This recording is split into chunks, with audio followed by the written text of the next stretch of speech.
देखिए, थोड़ा आपको म्यूट कर दें पहले, कोई मैसेज या कुछ। हमने पिछले क्लास में जब सॉल्यूशन स्टार्ट करा था, एक बार ज़रा काफ़ी इंपॉर्टेंट है, स्क्रीन पे देखें, तो इस चैप्टर का नाम है सॉल्यूशन ऑफ पॉलीगैटिक प्रॉपर्टी। सॉल्यूशन में जब एनसीईआरटी खोलेंगे तो सबसे पहली हेडिंग का नाम होगा कंसंट्रेशन, जो हमने अच्छे से कर लिया है। मैंने एनसीईआरटी के भी न्यूमेरिकल और एनसीईआरटी के सारे टर्म कंसंट्रेशन का पढ़ा दिया है। दूसरा, लेकिन वहाँ पे तुरंत लिखा होगा हेनरी लॉ, ज़रा प्लीज़ देखें, इसको हम लास्ट में करेंगे।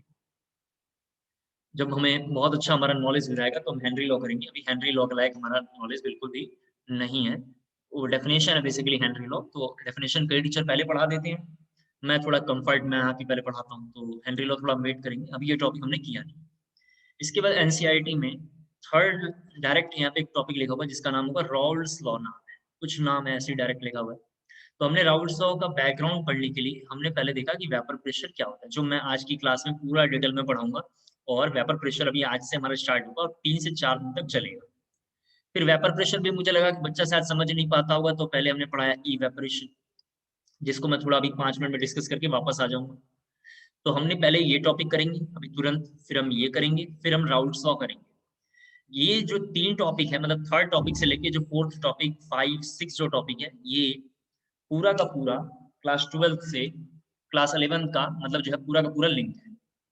क्लास 12th और 11th कैसे एक दूसरे से लिंक है। मतलब मैं कहना चाह रहा हूँ इस पूरे टॉपिक में 3-4 चैप्टर के नाम, जैसे एक चैप्टर का नाम है गैस स्टेट, बार बार आएगा। और एक चैप्टर का नाम है केमिकल इक्विलिब्रियम, बार बार आएगा। ये 3-4-5 टॉपिक, ये 2 टॉपिक से बने हुए हैं। ऊपर का जो एक कंसंट्रेशन है, ऊपर का जो कंसंट्रेशन है, ये बेसिकली मोल कंसेप्ट और मोल कंसेप्ट 2 से बना हुआ है। मोल कंसेप्ट और मोल कंसेप्ट 2 से बना हुआ है। उम्मीद करता हूँ आपको क्लियर होगा। मोल कंसेप्ट 2 से बना हुआ, 2 मैंने पढ़ा दिया है। अब हमें ये नीचे के सारे टॉपिक देखना है, इसलिए होमवर्क मैं बार-बार यही कहूँगा, जैसे 2-3 बच्चे मेरे को पूछ रहे थे कि क्या-क्या अभी हमें करना है घर पे। तो गैसेस स्टेट और chemical equilibrium time to time आप खुद घर पे देख लेना। गैसेस स्टेट और chemical equilibrium time to time खुद आप घर पे देख लेना, जो आपका काम है। इसके बगैर काम नहीं चल सकता है, ये आप देख लीजिएगा। तो अभी हम लोग शुरू करते हैं। इवेपोरेशन के बारे में थोड़ा एक बार मैं बोलता हूँ, फिर वेपर प्रेशर बोलता हूँ, फिर मैं 11th के गैस स्टेट से लिंक करके बोलूँगा सारी बातों को, आप ध्यान से देखना। सबसे पहला वर्ड है इवेपोरेशन। और टाइम से आ जाया करें, एक रिक्वेस्ट है आप लोगों से, ठीक है? वो तो मैं जानता ही हूँ, हम लेट हो जाएँ तो 15 मैसेज आ जाते हैं, आप लेट हो जाएँ तो कोई बात नहीं। और जो बच्चे यहाँ लेट आते हैं ना, मैं आपको बताऊँ, मैंने अपनी लाइफ में ये देखा है, 11 साल हो रहा है, इस साल 11वाँ साल है मेरे को जॉब करते हुए। शायद 2-3 साल और करूँगा इन फ्यूचर जॉब, उसके बाद हम कभी नहीं करेंगे जीवन में, क्योंकि ज़रूरत ही हमारी नहीं रह जाएगी। लेकिन ये 11 सालों में हमने देखा है, पढ़ाते हुए और खुद पढ़ते हुए और अपने कलीगों के साथ जॉब करते हुए, जो लोग अपनी लाइफ में सीरियस नहीं रहते हैं, सीरियस का मतलब ये थोड़ी है एडमिट हो जाएँ। इसका मतलब बस ये है कि अपने काम को लेके बिल्कुल भी टेंशन नहीं लेते हैं, कल कर लेंगे, टाइम से नहीं पहुँचते हैं, लॉयल नहीं रहते हैं। मैंने उन लोगों को देखा है कि उनका क्या दशा होता है। जॉब में भी गाली खाते हैं, पर्सनल लाइफ में भी गाली खाते हैं, वाइफ से भी गाली खाते हैं, हस्बैंड से भी गाली खाते हैं, कहीं का एक्जिस्टेंस उनका रह नहीं जाता है। और फाइनली वो लोग, उनकी ज़िंदगी आपको क्या बताऊँ, आप तो स्टूडेंट इसलिए आपसे ओपन नहीं बोल सकता हूँ, अगर आप कलीग-वलीग होते मेरे तो मैं एकदम ओपन बताता हूँ कि उनकी ज़िंदगी किस तरीके से होती है। इसे मैं नहीं कह रहा हूँ, आप जब जॉब में आइएगा तो ये लाइन याद रखिएगा आज से और वहाँ पे देखिएगा कि कैसा हो रहा है और बिल्कुल ऐसे ही होगा, आपको बताऊँ। इवेपोरेशन ज़रा देखते हैं क्या है? इवेपोरेशन हम रेगुलर लाइफ में पर डे देखते हैं, ज़रा यहाँ देखिए। इवेपोरेशन में हमने क्या किया कि यहाँ पे एक सॉल्यूशन ले लिया और ये सॉल्यूशन 100% मैंने ए नाम का लिया है। हमें जो पढ़ना था, हमें जो पढ़ना है बेसिकली वो पूरा का पूरा सॉल्यूशन पढ़ना है और आपको पता है कि सॉल्यूशन में मिनिमम 2 कंपोनेंट होता है। ज़रा प्लीज़ यहाँ देखना है। तो 2 कंपोनेंट होगा, तभी जाके सॉल्यूशन बनेगा। सॉल्यूशन में अगर 1 कंपोनेंट है, एक ही तरीके का है, तो आपको तो पता है इसको हम क्या बोलते हैं? सॉल्वेंट बोलते हैं। तो हमें सॉल्यूशन पढ़ना है, लेकिन सॉल्यूशन के लिए हम बार-बार सॉल्यूट पढ़ेंगे और बार-बार हम सॉल्वेंट पढ़ेंगे। सॉल्वेंट क्या है? सॉल्यूट क्या है? दोनों का मोल फ्रैक्शन क्या होगा? दोनों का इवेपोरेशन कैसे होता है? दोनों में और क्या-क्या चेंजेस होता है? वो चेंजेस को हम ऐड कर देंगे, तो सॉल्यूशन हमारा ईज़िली आइडेंटिफ़ाई हो जाएगा। तो मैंने बोला था कि सॉल्यूशन में कि सॉल्वेंट मॉलिक्यूल में कुछ मॉलिक्यूल कंटेनर में ऊपर पे होंगे, जो ऐसा हमने बनाया था, और कुछ नीचे होगा, जिसके बारे में मैंने ऐसा बोला है कि इसमें इक्वल फोर्स ऑफ अट्रैक्शन इस मॉलिक्यूल पे लग रहा है। कैसा है? इस मॉलिक्यूल पे इक्वल फोर्स ऑफ अट्रैक्शन होने की वजह से जो ये मॉलिक्यूल अंदर ही रह जाएगा वाटर मॉलिक्यूल में, और जो ऊपर है उनमें फोर्स ऑफ अट्रैक्शन नीचे की ओर से है, वन डायरेक्शन से है, तो थोड़ा ऊपर की ओर है। तो जैसे-जैसे इसको हम हिट करेंगे, तो मैंने आपको बताया था कि ये ए नाम का मॉलिक्यूल आप अपनी मर्ज़ी से बी ले लो, कोई फ़र्क नहीं पड़ता है। यहाँ से ब्रेक कर जाएगा और नीचे वाला बॉन्ड भी तोड़ेगा और यहाँ से बाहर निकल जाएगा। सिंस ये यहाँ से बाहर निकल गया, जरा प्लीज यहाँ देखना है, ऊपर में कंटेनर लॉक नहीं है, बाहर निकल गया, ये ओपन कंटेनर है, उसी लिख देता हूँ, ओपन कंटेनर है, बाहर निकलने की वजह से हम बोलेंगे इवेपोरेट हो गया। क्या हो गया? इवेपोरेट हो गया, पहला चीज। इवेपोरेशन के प्रोसेस में क्या क्या होता है, जरा एक बार मैं बोलता हूँ, उसको सुन लें आप। इवेपोरेशन के प्रोसेस में अमाउंट या वेट जो होगा सॉल्वेंट का या सॉल्यूशन का रिड्यूस होगा, क्योंकि धीरे धीरे वेपराइज होकर ऊपर जाएगा। जब वेपराइज होकर ऊपर जाएगा तो जो कंटेनर में लिक्विड पड़ा हुआ है उसका अमाउंट क्या होगा? रिड्यूस होगा। ये जो बातें मैं बोल रहा हूँ सब प्रीवियस इसका क्वेश्चन है, बोर्ड में और जेईई में सुन के अपनी लैंग्वेज में लिख लेना। वेपराइज होगा तो उसका अमाउंट कम होगा। दूसरी चीज, इवेपोरेशन में हम ये देखते हैं कि टेम्परेचर बढ़ाएंगे, इवेपोरेशन फास्ट होगा। गर्मी के दिनों में ड्राई एयर अगर चलता है, आप जानते हैं मई जून में हम हैंकी या कपड़े वगैरह बाहर डालते हैं, तुरंत सूख जाता है। तो ड्राई एयर में आप जानते हैं अच्छे से मॉइस्चर तेजी से क्या होते हैं? एब्जॉर्ब होते हैं। इसका मतलब इवेपोरेशन फास्ट होगा। इसके बाद हमने आपसे बोला कि किसी मॉलिक्यूल में घर में आसपास में अगर एक्सपेंशन की क्वालिटी घर में देखनी हो तो एक गिलास पानी रख देंगे या एक मग पानी रख देंगे और एक मग पानी जमीन पे फैला देंगे, दोनों में इवेपोरेट वो तेजी से होगा जिसका सरफेस एरिया बढ़ गया होगा। इसके बाद दो मॉलिक्यूल, जरा प्लीज यहाँ देखें, दो कंटेनर, एक कंटेनर ये था, दूसरा कंटेनर हमने यहाँ पे ले लिया और इसमें जो सॉल्यूशन है इसके बीच में फोर्स ऑफ अट्रैक्शन बहुत स्ट्रॉन्ग है।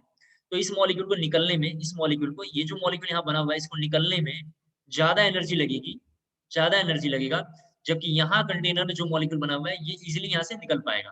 तो जिसका फोर्स ऑफ अट्रैक्शन, जरा प्लीज यहाँ देखें, बहुत ज्यादा हुआ, उसकी इवेपोरेशन की टेंडेंसी क्या होगी? कम होगी। कैसे पता चला होगा? फोर्स ऑफ अट्रैक्शन ज्यादा होगा। आपको चार लोग अगर पकड़ के रख लें और आपको बोले यहाँ से भागना है, तो भागने में तकलीफ ज्यादा होगी। एक छोटा बच्चा आपको पकड़ ले, आप उसको खुद उठा के लेके भाग निकलोगे। इसका मतलब ये है कि इवेपोरेशन की टेंडेंसी है, फोर्स ऑफ अट्रैक्शन कम होगा, इवेपोरेशन मतलब जो है फास्ट होगा। फोर्स ऑफ अट्रैक्शन ज्यादा होगा, इवेपोरेशन की टेंडेंसी कम होगा। इवेपोरेशन कोई हमारी कॉपी में पोस्टुलेट नहीं है, कोई थ्योरी नहीं है, बस मैंने आपको समझाने के लिए बताया था। लास्ट में यानी कल की क्लास में मैंने एक वीडियो भी आपको शेयर किया था, जिस वीडियो को मैंने बोला था देख लेने के लिए। कई बच्चे क्लास किए थे, कई बच्चे नहीं किए, तो आपने देख लिया होगा। अब हम जरा वेपर प्रेशर के ऊपर दोबारा देखते हैं और बहुत ध्यान से देखते हैं। अब काम करिए, देखो जरा सब लोग अब आ जाओ यहाँ पे और नोट्स में अपने टाइम से मेंशन कर लेना। आज से हम लोग बोला करेंगे वीपी। हमने फिर से भी मैं एक बार बोल देता हूँ, हमें पढ़ना है वीपी ऑफ सॉल्यूशन। हमें क्या पढ़ना है? VP of solution. और आप जानते हैं सॉल्यूशन में दो तरीके का मॉलिक्यूल है, एक ए और एक बी। आपको याद होगा ए और बी हमने आइडेंटिफाई किया है सॉल्वेंट और सॉल्यूट के लिए। कहाँ किया? मोल फ्रैक्शन की क्लास में किया है। मोल फ्रैक्शन जहाँ हेडिंग होगी वहां एक का नाम हमने बी माना होगा और एक का नाम हमने ए माना होगा, जिसका नाम सॉल्वेंट और सॉल्यूट है, आप जानते हैं। इसके बाद अभी हमने जो स्टार्ट टॉपिक करेंगे, थोड़ा ये रफ है, अभी जो हम स्टार्ट करेंगे केवल एक ही टाइप का सॉल्यूशन के लिए हम पढ़ रहे हैं। सॉल्यूशन कौन है? ए है, एक ही टाइप का पढ़ रहे हैं। तो हम एक बार ए के लिए पढ़ेंगे, फिर सिमिलर हम क्या करेंगे, एक बार बी के लिए पढ़ेंगे और दोनों को मिक्स कर देंगे तो हमारा क्या बन जाएगा? सॉल्यूशन बन जाएगा। तो वेपर प्रेशर हम एक बार ए के लिए पढ़ेंगे, वेपर प्रेशर बी के लिए पढ़ेंगे, दोनों को ऐड करके निकालेंगे तो हमारा जो नया फॉर्मूला होगा क्या होगा? वेपर प्रेशर सॉल्यूशन होगा। कई टीचर मैंने देखा है उनको इससे कोई फर्क नहीं पड़ता कि वो कैसे पढ़ रहे हैं, वो डायरेक्ट वेपर प्रेशर पढ़ा देते हैं। तो हम वेपर प्रेशर को बिल्कुल सेपरेट करके पढ़ेंगे। तो जरा एक बार वेपर प्रेशर देखते हैं, बहुत इंपॉर्टेंट है। आप जरा देखो, फिर हम कंपेयर करके इसको निकालेंगे। सबसे पहले क्या करेंगे, इसमें जो कंटेनर अगर हम लेंगे, ये कंटेनर 100% आपको ध्यान रखना है सीसी रहना चाहिए, क्लोज कंटेनर होना चाहिए। इवेपोरेशन में आप समझ पा रहे हो कैसा है? Open container. ओपन कंटेनर होगा तो मॉलिक्यूल इवेपोरेट होगा। मेरी बातों को ध्यान से सुनना है। इवेपोरेट होगा तो अमाउंट क्या होगा? रिड्यूस होगा। वेपर प्रेशर में अमाउंट रिड्यूस नहीं होगा, क्योंकि जैसे ही इवेपोरेट होकर ऊपर जाएगा कंटेनर के वॉल पे टकरा के फिर वापस आएगा। वापस आएगा तो ऐसे केस में जो इवेपोरेशन होने की वजह से जो वापस आ रहा है, आने की वजह से कोई फर्क नहीं पड़ेगा, अमाउंट अभी भी कैसा रहेगा? कांस्टेंट रहेगा। तो जरा यहाँ देखते हैं, हमने यहाँ पे सॉल्यूशन लिया, जरा यहाँ देखिए, ये कंटेनर में यहाँ सॉल्यूशन लिया, ये सॉल्यूशन इस तरीके का है। ये थोड़ा हमने सर्कल बनाया है आप दिखाने के लिए मॉलिक्यूल को, और एक मॉलिक्यूल यहाँ पे है जिसमें हर जगह से इक्वल फोर्स पे अट्रैक्शन लग रहा है। किसका इक्वल फोर्स पे अट्रैक्शन लग रहा है? ऐसे ही कुछ एटम इधर पड़े हुए हैं, देख लें आप, ऐसे ही कुछ एटम नीचे भी पड़े हुए हैं। तो uniform force of attraction, uniform force of attraction है। मैं सारी बातें बोल दूंगा, आप लिख लेना इसके बाद। यूनिफॉर्म फोर्स ऑफ अट्रैक्शन है। सॉल्यूशन का नाम क्या है? ये है, जरा देख लें आप। पांच छह बातें जरा सुनना है क्योंकि ये मोस्ट इंपॉर्टेंट वर्ड है। हम उनमें से कुछ बातों को हम लिखेंगे, कुछ हमारे काम का है। जैसे ही इवेपोरेशन यहाँ से काम शुरू होगा, ये यहाँ से मान लेते हैं पहला मॉलिक्यूल इवेपोरेट होगा और मान लेते हैं यहाँ पे गया होगा, फिर एक मॉलिक्यूल इवेपोरेट होगा, फिर एक मॉलिक्यूल इवेपोरेट होगा, फिर एक मॉलिक्यूल इवेपोरेट होगा, फिर इवेपोरेट होगा। इस तरीके से दोनों बातों में मुझे ये दिखाई दे रहा है, जो कंक्लूजन दिखाई दे रहा है उसको मैं यहाँ पे लिखूंगा, आप ध्यान से सुनना। स्टार्टिंग में टाइम की वैल्यू जीरो है। स्टार्टिंग में कैसा है? टाइम की वैल्यू जीरो है। यहाँ देखो, टाइम की वैल्यू जीरो का मतलब हुआ रिएक्शन स्टार्ट नहीं हुआ। आप यहाँ घर में बैठे हुए हैं और मेले में जा नहीं रहे, दसवां मार्केट में गए नहीं, और आपको मैंने 500 रुपए दे दिया, उससे कोई फर्क नहीं पड़ता। आप समझ पा रहे हैं? 500 रुपए खर्च नहीं होगा। क्योंकि आप तो घर पे बैठे हुए हो, आप प्लानिंग कर रहे हो ये खरीदना, लेकिन टाइम स्टार्ट नहीं हुआ। जैसे ही आप उनसे बाहर निकलेंगे, ऑटो लेके, कोई गाड़ी लेके, तुरंत वहीं पे पैसा एक्सपेंड होगा, थोड़ा सा खर्च हुआ। जैसे ही एक्सपेंस हुआ तो हम बोलेंगे कि ऐसे केस में आपका अमाउंट क्या कर रहा है, रिड्यूस कर रहा है, रिएक्शन स्टार्ट हो गया है। तो टाइम की वैल्यू जब जीरो होगा तो ऐसे केस में केवल और केवल कौन रहेगा, रिएक्टेंट रहेगा। और जब रिएक्टेंट रहेगा 100% कैसा होगा, ये लिक्विड होगा। 100% कैसा होगा, ये लिक्विड होगा। अब प्रोडक्ट की वैल्यू आप जानते हैं, प्रोडक्ट के बारे में अगर हम बात करें तो कैसा होगा, जीरो। प्रोडक्ट कौन है इस बार, वेपर। वेपर बना होगा क्या, नहीं। तो ऐसे केस में री आर लिखा हुआ यहाँ पे जरा देखें, इवेपोरेशन की टेंडेंसी बहुत फास्ट होगी, यानी ये मैक्सिमम होगा।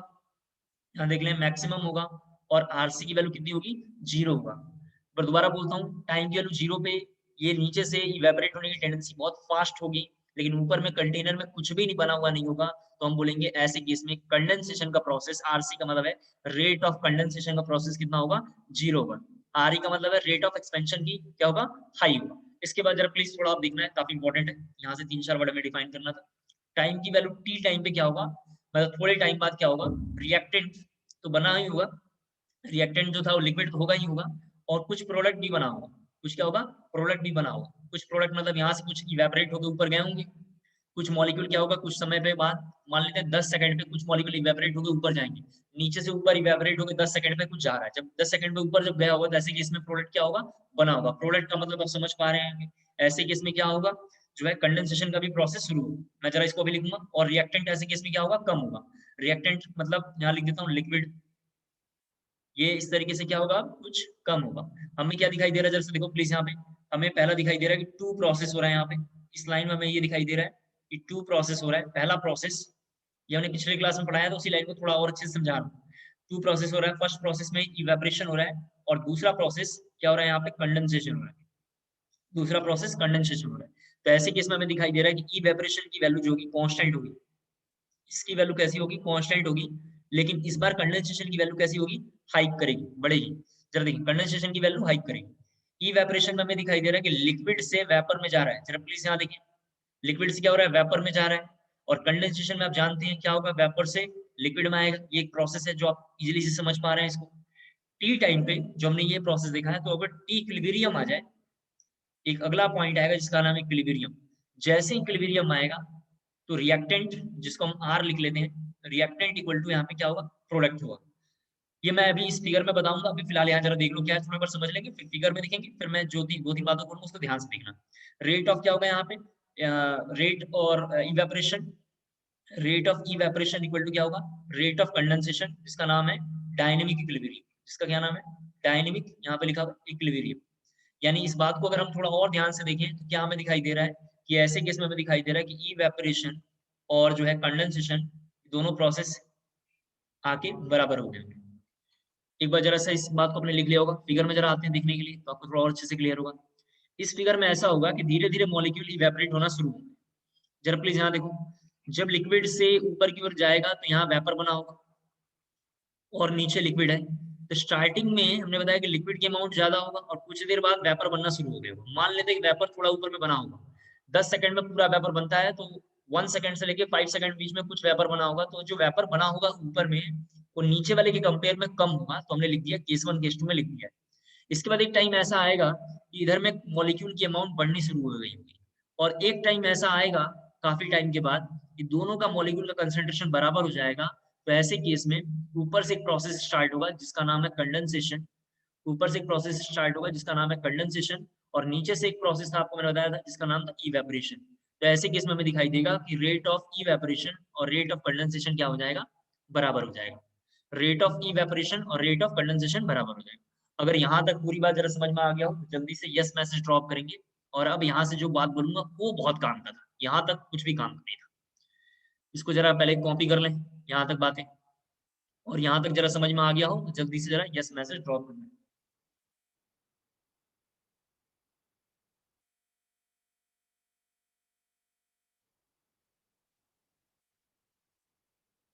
हो गया, लिख लिया होगा आपने, ये फिगर वगैरह बना लिया आपने। अब जरा फिगर के बाद मैं थोड़ा और नीचे एक बार ये जो लिखा हुआ है कंटेंट पूरा दिखा दूं पहले आपको। कंटेंट आपने देख लिया होगा, ठीक है। अब जरा स्क्रीन पे देखना है, पर मैं बड़ा स्क्रीन करता हूँ पूरी बात समझाने के लिए, फिर आप जरा देखना, शायद आपको अच्छे से समझ में आए जो बातें बोलूँ अब मैं। देखिए दो तरीके का इक्विलिब्रियम है, एक है स्टैटिक इक्विलिब्रियम। स्टैटिक इक्विलिब्रियम क्या होता है, जरा प्लीज यहाँ देखें, यहाँ पे एक मॉलिक्यूल रखा हुआ है, इस सब्सटेंस से कोई रखा हुआ है, और यहाँ से एक बच्चा जिसका नाम मान लेते हैं गुरनूर है, उसने यहाँ से फोर्स ऑफ अट्रैक्शन लगाया हुआ है। ठीक उसी टाइम पे कोई एक बच्चा जिसका कुछ भी नाम हो, जैसे मान लेते हैं नौतेज नाम है, और दो बच्चों ने इस पे फोर्स ऑफ अट्रैक्शन लगाया, दोनों का फोर्स इक्वल है, दोनों का फोर्स इक्वल है, तो ऐसे केस में इधर से जो फोर्स होगा और इधर से जो फोर्स होगा दोनों बराबर होगा, तो ये molecule constant as it is पड़ा रहेगा। ये भी इक्विलिब्रियम है, इसका नाम है स्टैटिक इक्विलिब्रियम। स्टैटिक इक्विलिब्रियम क्या है, दोबारा बोलता हूँ, कि मॉलिक्यूल एज इट इज जहां पे है वहीं पे पड़ा रहे और सेंटर में फोर्स पड़ा रहे, दोनों तरफ से फोर्स ऑफ अट्रैक्शन हो और मॉलिक्यूल सेंटर में पड़ा रहे, तो ऐसे वाले का नाम स्टैटिक इक्विलिब्रियम। हमने अभी जो वर्ड लिखा है वहां पे लिखा है डायनेमिक इक्विलिब्रियम। डायनेमिक इक्विलिब्रियम का मतलब ऐसा है, पेंडुलम, घड़ी का पेंडुलम, जरा सा प्लीज देखिए, ये मूव ऐसे करता रहता है, ऐसा मूव करता रहता है बार बार, इधर से इस डायरेक्शन से आगे, फिर इस डायरेक्शन से थोड़ा सा आगे जाता है, बार बार मूव करता है, हल्का सा मूव करता हुआ दिखाई देता है। आप जानते हैं वो मूव कर रहा है, लेकिन वो मॉलिक्यूल अपनी पोजीशन को छोड़ के बाहर नहीं जाता। कभी ऐसा रहता है घड़ी तोड़ के बाहर निकल जाए पेंडुलम, कभी ऐसा तो होता ही नहीं। बेसिकली वो कैसा है, डायनेमिक इक्विलिब्रियम है। डायनेमिक इक्विलिब्रियम का मतलब है इन मोशन, मोशन में रहे लेकिन मॉलिक्यूल मूव करता हुआ अपने पोजीशन को चेंज ना करे, तो हम बोलेंगे उसको डायनेमिक इक्विलिब्रियम। डायनेमिक इक्विलिब्रियम हमने क्यों लिखा था वेपर प्रेशर में, जरा ध्यान सुनना है। मॉलिक्यूल नीचे से ऊपर की ओर जा रहा है, जरा ध्यान से देखिए, ऊपर में वेपरेशन हो रहा है, इवेपरेशन होकर ऊपर से जा रहा है, फिर कंडेंसेशन होकर नीचे की ओर आ रहा है, नीचे से ऊपर जा रहा है, फिर ऊपर से नीचे की ओर आ रहा है। कभी ऐसा नहीं होगा कि केवल वन साइडेड प्रोसेस हो, कभी ऐसा नहीं होगा कि नीचे से ही ऊपर जाए, या कभी ऐसा नहीं होगा कि ऊपर से ही कंडेंसेशन होकर नीचे की ओर आए। दोनों प्रोसेस थोड़ा थोड़ा होते रहेंगे, कभी ज्यादा होगा, कभी कम होगा, कभी ज्यादा होगा, कभी कम होगा। तो ऐसे केस में बोलेंगे कि कैसा है, dynamic equilibrium. One sided force लगेगा तो मॉलिक्यूल केवल मूव करेगा, दोनों साइड से कांस्टेंट लगेगा तो स्टैटिक और डायनामिक दो वर्ड है जिसको मैंने आपको इजीली समझा दिया कि स्टैटिक और डायनामिक क्या होता है, आप समझ पाए। इसके बाद जरा एक अगला वर्ड थोड़ा ध्यान सुनना, वो भी काफी इंपॉर्टेंट है, पार्शियल प्रेशर, जरा ध्यान से सुनना है, और एक वेपर प्रेशर। अब इंट्रोड्यूस हम लोग वेपर प्रेशर को करेंगे, क्या होता है। जब कंटेनर में, जो आपका स्टिकर पड़ा हुआ उसको देखना है, मैं जो बोल रहा हूँ उसको ध्यान से देखेंगे तो आपको क्लियर होगा। जब कंटेनर में, जब हमने माना कि 10 सेकंड में वेपर प्रेशर जनरेट होगा, वेपर प्रेशर क्या होता है मैं आपको वो भी बताऊंगा, कैसे हमने जनरेट किया वो भी मैं आपको कैलकुलेट करने के लिए मेथड बताऊंगा। अभी जब 10 सेकंड में हमने बोला कि वेपर प्रेशर जनरेट हुआ होगा, तो पहली बार एक ड्रॉप जो यहाँ पे कंटेनर में नीचे रखा हुआ लिक्विड फॉर्म में, वो यहाँ से वेपराइज होकर ऊपर जाएगा। जब वो ऊपर गया होगा तो फिर दूसरा ड्रॉप जाएगा, फिर तीसरा ड्रॉप जाएगा। हो सकता है जब तीसरे ड्रॉप के बाद अगला ड्रॉप जाने की कोशिश करेगा, जरा ध्यान सुनना है, तीसरे ड्रॉप के बाद अगला ड्रॉप भी जा रहा होगा, 4 5 6 7 इस तरीके से जा रहा होगा, तो ऊपर से भी वो मॉलिक्यूल अपना प्रेशर नीचे की ओर जनरेट कर रहा होगा। कंडेंसेशन क्या होता है, कंडेंसेशन कुछ नहीं होता है, एक इस मॉलिक्यूल में, जरा यहाँ देखिए, मान लेते हैं ये सेलफोन में, मान लेते हैं कि ये पोस्टर है, पोस्टर मतलब एक चाय के ऊपर जो हम रखते हैं पोस्टर है, पोस्टर को हमने उठाया, यहाँ पे वेपराइज मॉलिक्यूल पड़ा होगा, वेपर पड़ा होगा, हमने क्या करा है, फोर्स ऑफ अट्रैक्शन यहाँ पे लगाया, प्रेशर लगाया। प्रेशर और फोर्स एक ही चीज है, हम यहाँ पे प्रेशर जैसे लगाएंगे, फोर्स लगाएंगे, तो मॉलिक्यूल क्या होगा, कंडेंस होगा, लिक्विड आएगा। लिक्विड का मतलब, कंडेंस का मतलब, बस आसान वर्ड में एक लाइन यही है कि हम क्या करेंगे, उस पर फोर्स लगाएंगे।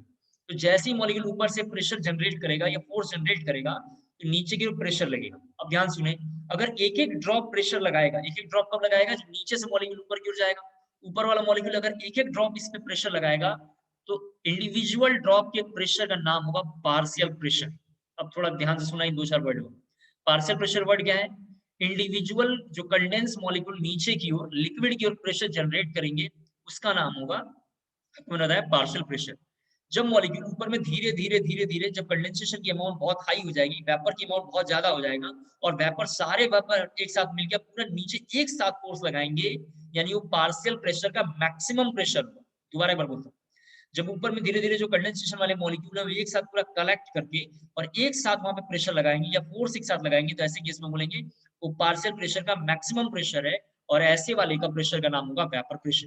वेपर प्रेशर क्या है, वेपर के द्वारा मैक्सिमम प्रेशर लगाया या हाईएस्ट प्रेशर जो होगा उसका नाम होगा वेपर प्रेशर।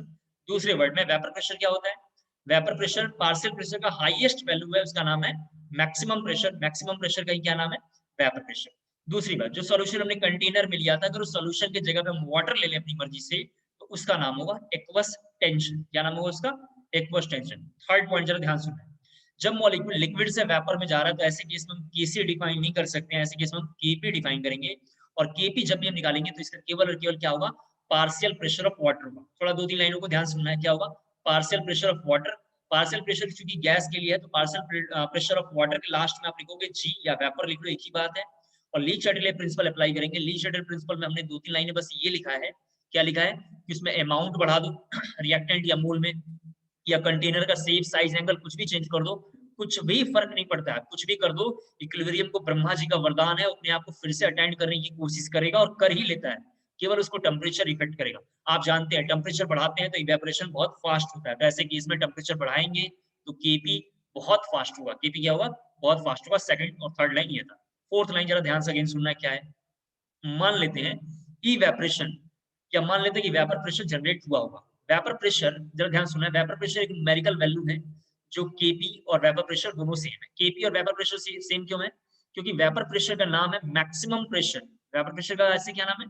मैक्सिमम प्रेशर जो जनरेट कर रहा होगा पार्शियल प्रेशर। ठीक है, तो वेपर प्रेशर एक कांस्टेंट है जिसका न्यूमेरिकल डाटा गिवन होगा आपके हर न्यूमेरिकल में, जो मैं आपको टाइम टू टाइम सॉल्व करने के लिए दूंगा, आप समझ जाओगे।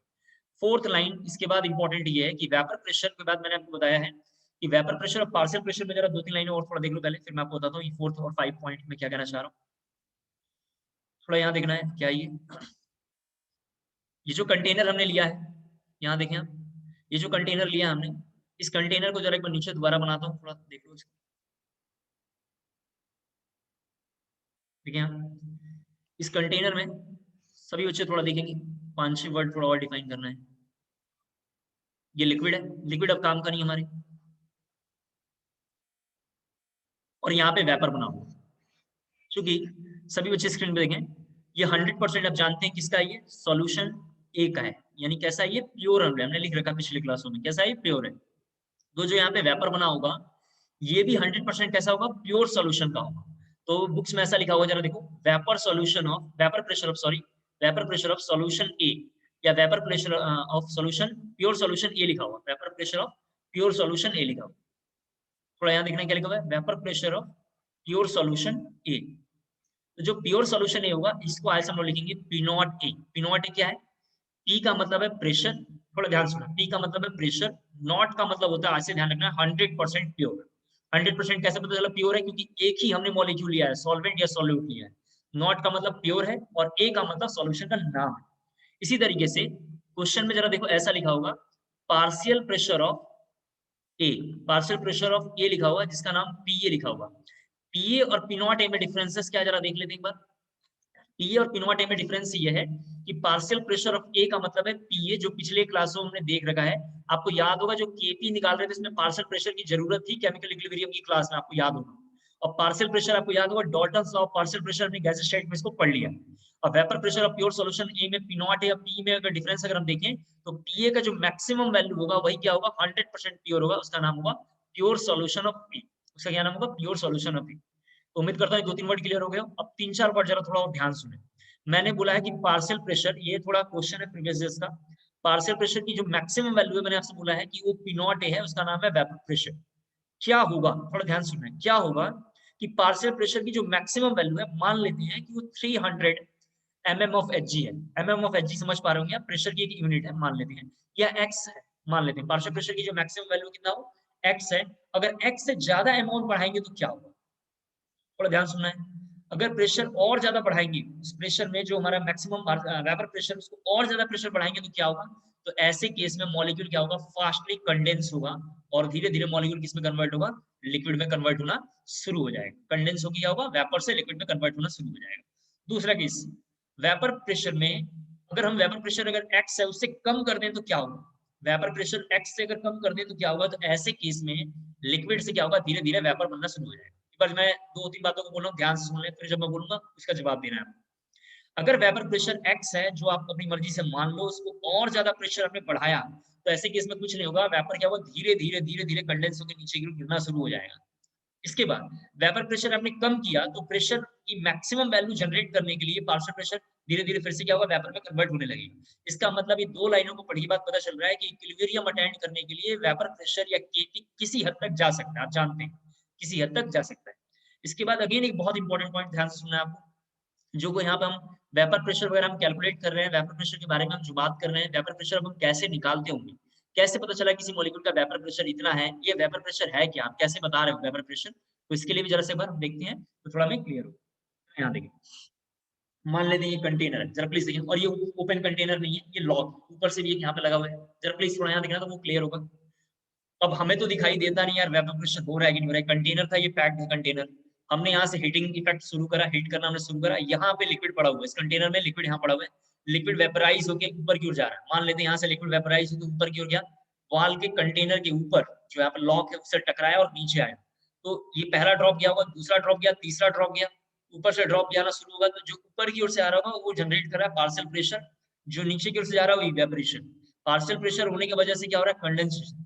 एक टाइम ऐसा है दोनों के दोनों कैसे हो गए, बराबर हो गए, तो हमने बोला वेपर प्रेशर जनरेट कर रहा है। वेपर प्रेशर क्या है, सम ऑफ ऑल पार्शियल प्रेशर या फाइनल प्रेशर या पार्शियल प्रेशर का मैक्सिमम वैल्यू है।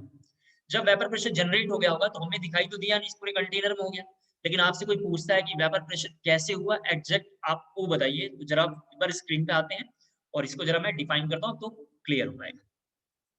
यहाँ आप देखिए बहुत ध्यान से, जैसे ही इस कंटेनर में, थोड़ा इसको नीचे बना लेते हैं एक बार, यहाँ देखो, जैसे ही इस कंटेनर में मान लेते हैं कि वेपर प्रेशर जनरेट हुआ, कुछ भी वेपर प्रेशर जनरेट हुआ होगा अपने को पता नहीं है, तो हम क्या करेंगे, एक इस टाइप का ट्यूब लेकर आएंगे। मैं ये आपको आगे की क्लास में कैलकुलेट करके बताऊंगा, अभी बस होता है ऐसा, मानेंगे आप। एक ऐसा हम ट्यूब लेकर आएंगे और इस ट्यूब को लाके यहाँ पर रख देंगे, जरा से देख लें आप। और इस ट्यूब में भी हम यहाँ से यहाँ तक, जरा देखें, यहाँ से यहाँ तक एक लिक्विड फिल कर देंगे, अपनी मर्जी से जो लिक्विड आपको पसंद हो वो फिल कर देंगे। इसके अंदर एक लिक्विड हम फिल कर देंगे। अब हमें कैसे पता चलेगा कि वेपर प्रेशर अंदर जनरेट हुआ है, जैसे लिक्विड फिल करके इसके अंदर और इससे हम लिंक करेंगे और यहाँ से इसको हम ओपन करेंगे। ओपन करेंगे तो ये प्रेशर इधर से तुरंत इधर की ओर एंट्री लेगा, जैसे एंट्री लेगा तो इस बार जो नया फिगर होगा वो कुछ इस तरीके का होगा। जरा देखिए नए फिगर में कैसा हमें दिखाई देगा, इस तरीके का हमें दिखाई देने वाला है कि ये कंटेनर यहाँ से इस बार जो लिक्विड का लेवल था, लिक्विड के लेवल में चेंजेस आ जाएगा और ये चेंजेस कुछ इस तरीके से दिखाई देगा। इस बार ये यहाँ से यहाँ चला जाएगा, यानी इस बार जो लेवल यहाँ था, लेवल क्या होगा, अगली बार में बढ़ गया होगा। इधर लेवल क्या हो गया होगा, कम हो गया होगा, इधर से लेवल कम होगा और इधर से लिक्विड का लेवल क्या होगा, बढ़ जाएगा। तो हम बोलेंगे कि पीछे से फोर्स काम किया, पीछे से प्रेशर काम किया, उस प्रेशर का नाम है वेपर प्रेशर। कहाँ से आ रहा है, एक कंटेनर से लिंक था, उस कंटेनर ने अपना प्रेशर जनरेट करके दिया है, तो ट्यूब में जो लिक्विड होगा वो नीचे से थोड़ा सा और ऊपर की ओर मूव करेगा। अगर यहाँ तक पूरी बात वेपर प्रेशर का आपको समझ में आ गया हो तो जरा ओके मैसेज जल्दी से ड्रॉप करना है। तो वेपर प्रेशर की हमने पूरी बात कर लिया है और आपको लेक्चर मैंने लिखवा दिया था जो जो इसमें इंपॉर्टेंट बात मुझे लगा था।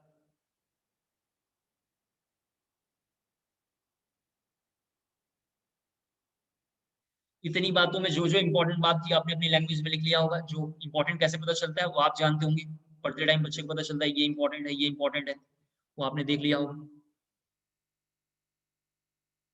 अब थोड़ा हम वेपर प्रेशर, एक्सपेंशन और कंडेंसेशन का ग्राफ पेपर देख लेते हैं, फिर हम फैक्टर वगैरह पे काम करेंगे। यहाँ देखिए थोड़ा सा एक बार ग्राफ वगैरह हम जरा इसका देखते हैं एक बार। रेट यहाँ लिखा हुआ है और यहाँ लिखा हुआ है टाइम। गैस स्टेट और केमिकल इक्विलिब्रियम इस चैप्टर में बार बार आएगा, तो मैं दोनों को कंबाइन करके बोल रहा हूँ, आप देखते चलो। आपने तो बोला है कि सर कैसा होगा फर्स्ट स्टेप में, आर ई की वैल्यू, जरा प्लीज यहाँ देखो, रेट ऑफ इवेपोरेशन की वैल्यू कैसा है, कांस्टेंट है। यहाँ जरा देखो आप, रेट ऑफ इवेपोरेशन की वैल्यू कैसा है, कांस्टेंट लिखा हुआ है। क्लियर हो पा रहा होगा मेरी बात, यानी इसमें कोई चेंजेस नहीं है, वेपोरेशन नीचे से हो रहा है। इसके बाद हमने बोला है कि शुरू में कंडेंसेशन की अमाउंट, आरसी की अमाउंट कितनी है, 0 है। अभी नीचे से वेपर ऊपर की ओर जा रहा है, आरसी की वैल्यू कैसी है, 0 है। धीरे धीरे टाइम के साथ, जरा प्लीज यहाँ देखो, ऐसा चेंजेस हमें दिखाई देगा और ये ग्राफ यहाँ पे जाकर टच हो जाएगा। क्या हमें दिखाई देगा कि धीरे धीरे रेट ऑफ कंडेंसेशन बढ़ रहा है। टी टाइम पे देखिए रेट ऑफ कंडेंसेशन क्या हो रहा है, बढ़ रहा है। और धीरे धीरे टी इक्विलिब्रियम पे आते आते rate of concentration equal to rate of जो है इवेपोरेशन कैसा हो रहा है, बराबर हो रहा है। आपको याद होगा ये जो लाइन था इक्विलिब्रियम का लाइन था, आपको याद होगा इसको के नाम से हम डिफाइन कर रहे थे पिछले क्लास में, कहाँ पे, केमिकल इक्विलिब्रियम में। तो जैसे ही इस पॉइंट पे ये पहुंचेगा आरसी, तो यहाँ पे क्या हो जाएगा, RC equal to R E हो जाएगा। जैसे ही ये दोनों बराबर होंगे तो हम बोलेंगे कि सिस्टम ने इक्विलिब्रियम अटेंड कर लिया है और उस इक्विलिब्रियम का नाम है डायनेमिक इक्विलिब्रियम। उस इक्विलिब्रियम का नाम है डायनेमिक इक्विलिब्रियम। और ये जो टाइम है यहाँ पे ऐसा बन रहा है, ये जो टाइम है इसका नाम है टाइम इक्विलिब्रियम, टी इक्विलिब्रियम इसका नाम है। क्या नाम है, टी इक्विलिब्रियम है। तो ये ग्राफ जरा जल्दी से हमें ड्रॉ करना है और आज की हमें हेडिंग लिखना है फैक्टर अफेक्टिंग वेपर प्रेशर। आज की जो हमारी हेडिंग है लिखना है factor affecting vapour pressure, factor affecting vapour pressure लिख लिया होगा आपने। एक बार जरा चलते हैं, मैं आपको जरा ये भी समझाऊं, लिख लिया होगा आपने। देखो सब लोग जरा इधर, फर्स्ट इसमें हेडिंग है नेचर ऑफ लिक्विड लिखना। फैक्टर अफेक्टिंग वेपर प्रेशर में पहला लिखेंगे nature of liquid, nature of liquid. Screen पे जरा सब लोग देखेंगे तो आपको ये लाइन पूरा अच्छे से क्लियर होगा। आपको अच्छे से पता है, आप सबको अच्छे से पता है कि इस कंटेनर में क्या हो रहा है प्रोसेस, जरा देखो, फिर मैं एग्जांपल एक लेके बताऊंगा आपको। इस कंटेनर में जो यहाँ पे लिक्विड है और यहाँ पे वीपी है, वेपर प्रेशर है, इनके बीच में इक्विलिब्रियम जनरेट हुआ है।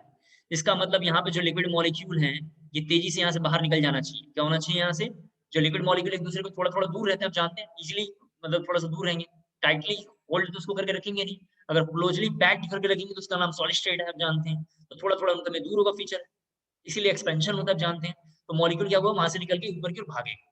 मॉलिक्यूल को नीचे से ऊपर भागने की टेंडेंसी में मुझे ये बात समझ में आ रहा है, यानी आपको ये बात अच्छे से दिखाई दे रहा है कि कोई मॉलिक्यूल नीचे से ऊपर जाने के लिए उसके बीच का, यानी इस मॉलिक्यूल का जो हमने यहाँ पे लिखा है, इस मॉलिक्यूल का जो हम यहाँ पे लिख रहे हैं, फोर्स ऑफ अट्रैक्शन इधर की ओर, नीचे की ओर या इधर की ओर, सब जगह कैसा होना चाहिए, वीक होना चाहिए।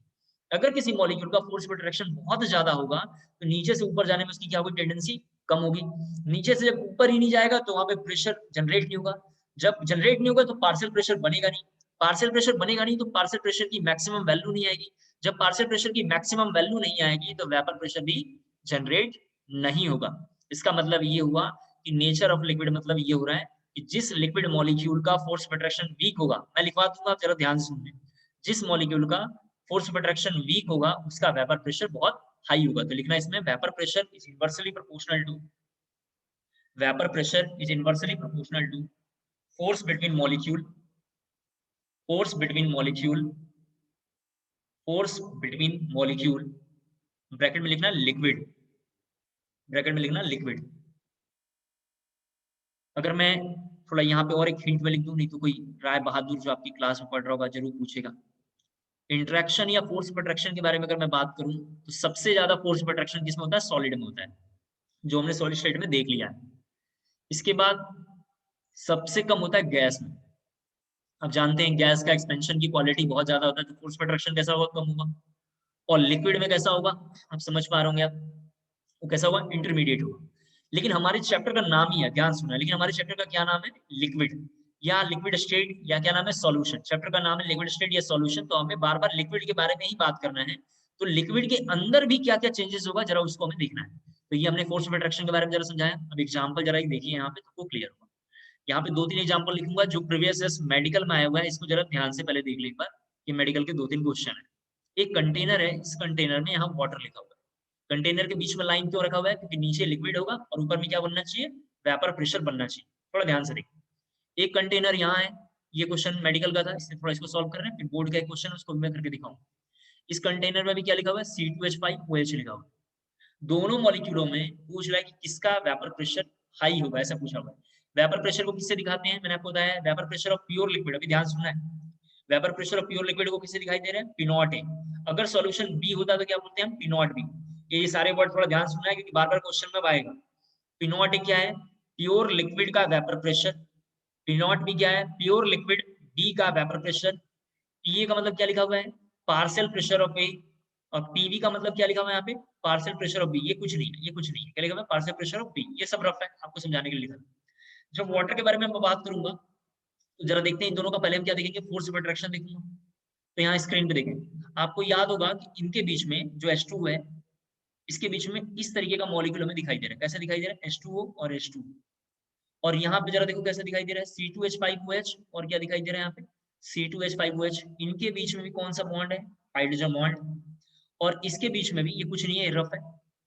इनके बीच में भी कौन सा बॉन्ड दिखाई दे रहा है, हाइड्रोजन बॉन्ड दिखाई दे रहा है। दोनों के बीच में कौन सा बॉन्ड है, हाइड्रोजन बॉन्ड, आप जानते हैं। अब हाइड्रोजन बॉन्ड को लेकर जरा हम फोर्स ऑफ अट्रैक्शन देखेंगे। अब जब इसका हम फोर्स ऑफ अट्रैक्शन देखेंगे, जरा देखो ये फोर्स ऑफ अट्रैक्शन देखेंगे तो हमें क्या दिखाई देगा, वाटर के पास ये टेंडेंसी है जो हमने केमिकल बॉन्डिंग की क्लास में कर रखा है, कि वाटर मैक्सिमम 4 बॉन्ड बना सकता है। वाटर क्या कर सकता है, मैक्सिमम 4 Hb हाइड्रोजन बॉन्ड बना सकता है। आपको पता होगा शायद, हाइड्रोजन बॉन्ड बनने के लिए रफ है, इधर ये सब रफ है, एक N या कुछ भी लिख लो जो मोर इलेक्ट्रोनेगेटिव ऑक्सीजन लगा लेते हैं, फिर एक H डॉट डॉट N, इस तरीके से बनता है। तो एक ये भी हाइड्रोजन बॉन्ड बना सकता था इधर से, ये रफ है, मैं इधर जरा लिख देता हूँ रफ, एक बार आप शायद प्रॉब्लम में आए इसलिए देखो यहाँ पे, एक इधर से बना सकता है बॉन्ड, एक इधर से बना सकता है, एक लोन पेयर बना सकता है। आपको याद होगा इसके पास लोन पेयर था, तभी इस मॉलिक्यूल ने, नाइट्रोजन ने लोन पेयर डोनेट करके ये बॉन्ड बनाया, और इस बॉन्ड का नाम हाइड्रोजन बॉन्ड है, और इसका नाम है कोवैलेंट बॉन्ड। केमिकल बॉन्डिंग की क्लास में हमने कर लिया है। तो एक लोन पेयर भी बना सकता है और एक ये बना सकता है, तो टोटल 4 बॉन्ड बनाएगा। आपको याद होगा केमिकल बॉन्डिंग की क्लास में एक टॉपिक हमने यूज किया था जिसका नाम था क्लैथरेट्स, या हमने यूज किया था कि आइस जो है वाटर के सरफेस पे फ्लो करता है। क्यों करता है, उसका सब यही सब रीजन वजन है, आप जानते हैं। तो 4 बॉन्ड बना सकता है। लेकिन जब मैं एथेनॉल को दिखूंगा, जरा प्लीज यहाँ देखिए, तो जब मैं एथेनॉल को दिखूंगा तो ऐसा लिखा हुआ है, तो मुझे ये बात समझ में आ रहा है कि इस मॉलिक्यूल के पास मैक्सिमम एक ये बॉन्ड बना सकता है, एक बॉन्ड ये बना सकता है, और एक बॉन्ड ये बना सकता है, लेकिन ये बॉन्ड नहीं बना सकता है। तो ऐसे केस में मैक्सिमम 3 Hb ये बनाएगा, मैक्सिमम 3 हाइड्रोजन बॉन्ड ये बना सकता है, मैक्सिमम 4 हाइड्रोजन बॉन्ड ये बना सकता है।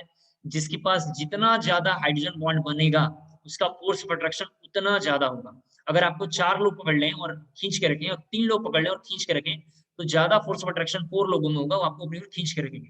तो जिसका मैक्सिमम हाइड्रोजन बॉन्ड बनेगा, ऐसे केस में उसका मतलब है फोर्स ऑफ अट्रैक्शन बहुत हाई होगा, और जिसका फोर्स ऑफ अट्रैक्शन हाई होगा, उसका वेपराइज होने की टेंडेंसी या वेपर प्रेशर जनरेट करने की टेंडेंसी क्या होगा, कम होगा। तो ऐसे केस में बुक्स में लिखा होगा P नॉट ऑफ H2O जो कम होगा P नॉट ऑफ C2H5OH। ये जरा जल्दी से कॉपी करना है। फर्स्ट एग्जांपल जल्दी करेंगे। फर्स्ट एग्जांपल, मैक्सिमम एचपी का मतलब कैसा है, ये स्ट्रॉन्ग एचपी। मैक्सिमम एचपी का मतलब कैसा होगा, ये स्ट्रॉन्ग एचपी लिख देता हूं, और ये कैसा होगा, वीक एचपी। इसके रिस्पेक्ट में वीक है, वाटर के रिस्पेक्ट में कैसा है, वीक है। नेक्स्ट जरा से एक बोर्ड का क्वेश्चन देखते हैं, थोड़ा काफी इंपॉर्टेंट है, ठीक है, काफी इंपॉर्टेंट है, मतलब इंपॉर्टेंट सेंस इसलिए कि कई बार पूछा हुआ है, 8-10 बार आया हुआ, ठीक है, तो आप तैयार कर लेना थोड़ा, ठीक है। देखते हैं, ये रहा C2H5OH। यहाँ जरा देखो, इसका नाम ग्लाइकॉल है, आप जानते हैं, यूपीएससी नोमेनक्लेचर में पढ़ा है। इसका नाम क्या है, इथाइलिन ग्लाइकॉल नाम है। इसका नाम ग्लिसरॉल था, आपको याद होगा। ये केमिकल सॉरी बॉन्डिंग में भी इसको हमने इंट्रोड्यूस किया है, और ये इसमें बहुत बार पूछा हुआ है, सॉल्यूशन चैप्टर में बहुत बार पूछा हुआ है। पूछ रहा है कि इसका वेपर प्रेशर क्या हो। तो वेपर प्रेशर में अगर आपको समझाऊं तो सबसे जो मतलब कम होगा वो किसका होगा, सी का होगा, देन बी और देन ए। इसमें ज्यादा वो लिखा हुआ OH है, ज्यादा OH है, जिसके पास ज्यादा से ज्यादा OH होगा वो मैक्सिमम H बॉन्ड बनाएगा। जितना ज्यादा H बॉन्ड बनाएगा, हाइड्रोजन बॉन्ड बनाएगा, उतना फोर्स ऑफ अट्रैक्शन बढ़ेगा, और उतना ही क्या होगा, उस मॉलिक्यूल का वेपर प्रेशर कम होगा। कॉपी कर लीजिए आप। नेक्स्ट हेडिंग थोड़ा देखेंगे। अभी हमने फैक्टर के अंदर ये भी चल रहे हैं। फैक्टर के अंदर पहला हमने फैक्टर लिखा नेचर ऑफ, मतलब जो है लिक्विड, या नेचर ऑफ हमने मॉलिक्यूल या सबस्टांस जो भी लिखा था। दूसरा लिखेंगे, मतलब दूसरा भी लिखना नहीं, पहले के अंदर ही थोड़ा हेडिंग लिखना। लिखना classification of substance, classification of substance on the basis of vapor pressure, classification of substance on the basis of vapor pressure, classification of substance on the basis of vapor pressure। यहाँ देखिए, class 9th-10th से हम पढ़ते हुए एक topic आते हैं जिसका नाम है वोलेटाइल लिक्विड। हम पढ़ते हैं वोलेटाइल है, वोलेटाइल है, वोलेटाइल का मतलब आज हमें थोड़ा अच्छे से क्लियर होगा। वोलेटाइल लिक्विड में लिखना है आपको थोड़ा, सबस्टांस हैविंग, लिखेंगे substance having definite value of vapor pressure, substance having definite value of vapor pressure, that is vapour pressure को किससे डिफाइन करते हैं, पी नॉट से, और कोई ना कोई इसकी वैल्यू होनी चाहिए, इसका मतलब not equal to zero. That is क्या लिखोगे, P not equal to zero. P not इसको पढ़ना है, नॉट इक्वल टू जीरो इसको नॉट पढ़ना है, P not not equal to zero. आपको याद होगा मैंने बताया भी वेपर प्रेशर कैसे जनरेट होता है, वेपर प्रेशर क्या है, कैसे कैलकुलेट करते हैं, मैंने आपको सब कहानी के माध्यम से समझाया है। तो किसी मॉलिक्यूल का जब वेपर प्रेशर होगा, तो ऐसे केस में हम बोलेंगे कि वो मॉलिक्यूल कैसा है, वोलेटाइल लिक्विड है। वोलेटाइल की टेंडेंसी उसकी कुछ ना कुछ होनी चाहिए। अगर मॉलिक्यूल वेपर प्रेशर जनरेट ही नहीं कर रहा है, इसका मतलब नीचे से ऊपर कुछ जा ही नहीं रहा है, नीचे से ऊपर नहीं जाएगा, इसका मतलब मॉलिक्यूल वोलेटाइल नहीं है, कैसा है, नॉन वोलेटाइल है। तभी हम वोलेटाइल के थोड़ा एग्जांपल देखें।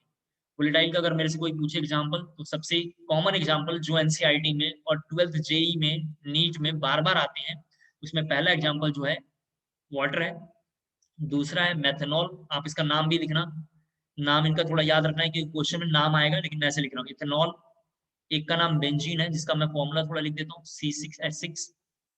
इसी तरीके से एक नाम है टॉलिन, यहाँ पे लिख देता हूँ इस तरीके से, इसका नाम है टॉलिन, आप जानते हैं टॉलिन नाम है, ये वोलेटाइल लिक्विड है। मैंने उन्हीं एग्जाम्पल को यहाँ मेंशन किया है जो जेई में, नीट में और बोर्ड में बार बार आता रहता है।